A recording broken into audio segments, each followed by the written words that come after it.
જય સ્વામિનારાયણ, જય સિયારામ, જય શ્રી કૃષ્ણ, જય માતાજી, ઓમ નમઃ શિવાય. સત્યમે વિજેતા સિદ્ધેશ્વર મહાદેવની જય. 1 કિલો આખો જીરું, 1 કિલો ધાણા જીરું,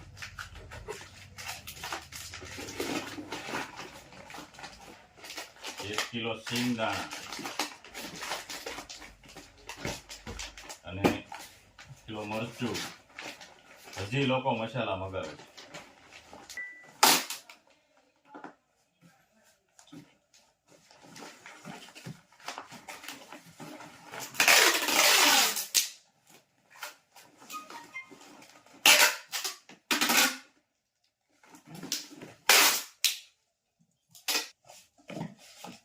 એક શેમ્પુ,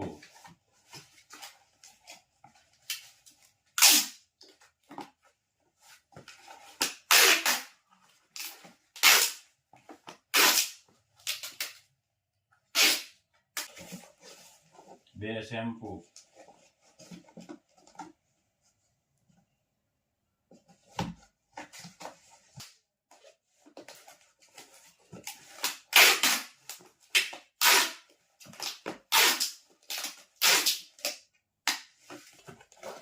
બે શેમ્પુ,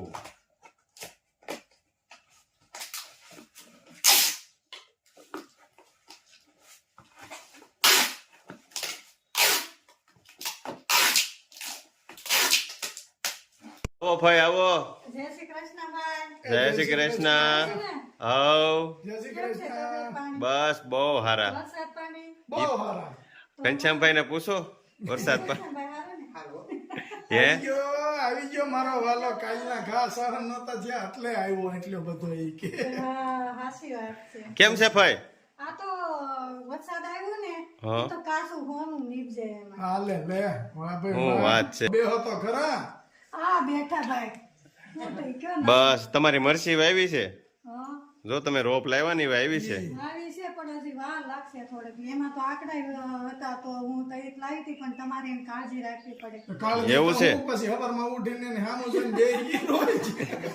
એને આમ ગોઠવી પડે. હા. તો ઝાડવા. તો વરસાદ ભાઈ ક્યાં ગોળવા દઈશ.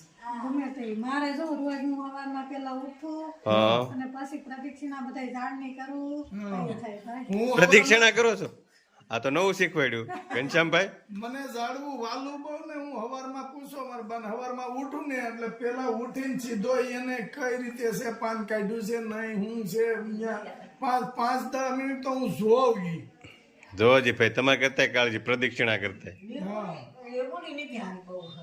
લીંબુડી હવળી નહીં ભગુરવા વાય છે ને તઈ થાય ને એને મૂળી અંદર ગયા હોય તો થાય. તો મૂળ તો લાટ હતા કલમ આખી હતી તે. હવે તમે ક્યાંક જાણકારી જો ખેતી વિશે તો હવે સોટવી તો છૂટે. હા તમારા બગીચામાં બહુ સારું છે એટલે તો લીંબુડી સોટી જાય અમારે. કાંઈક માહિતી આપો.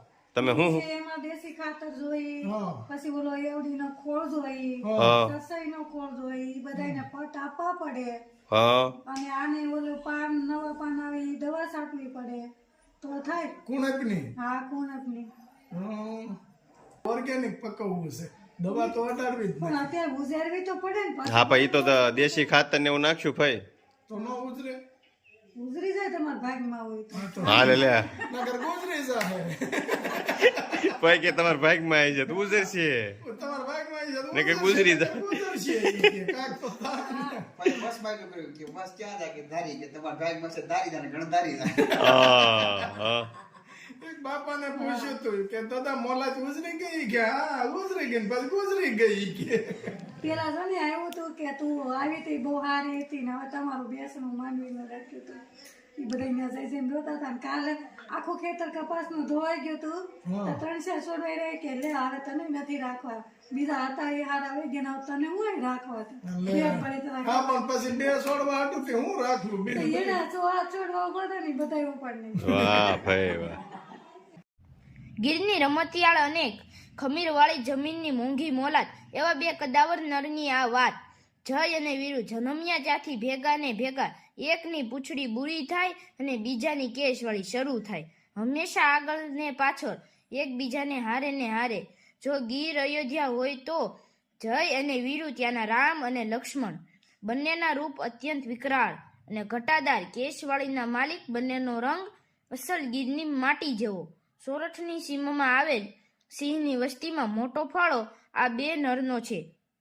એક દિવસમાં 30 થી 40 કિમીનો પ્રવાસ ખેડી શકે એવા આ નર શિકાર કરવા ભેગા થાય અને એક મારણ કરતો હોય ત્યારે બીજો સિંહ બાળની રખેવાળી કરતો હોય. ગીરનું અસલ રાજ પરિવાર જોઈ લો.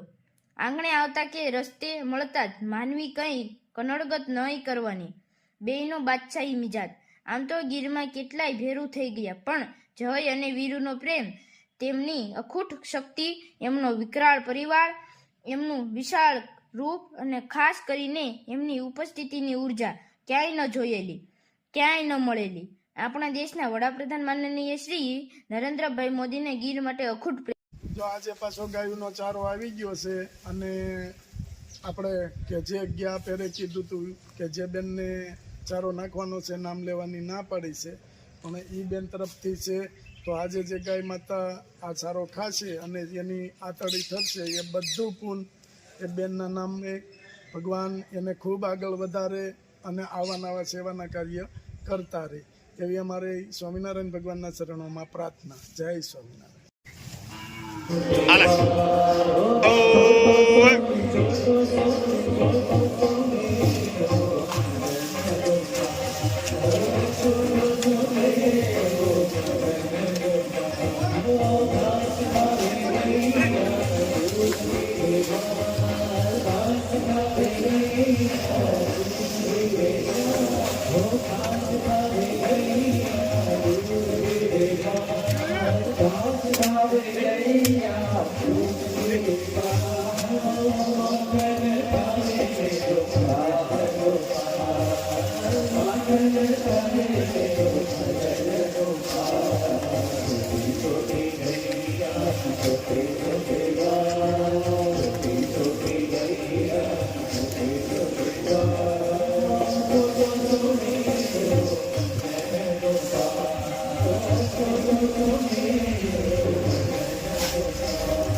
હાલે.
તો દેવ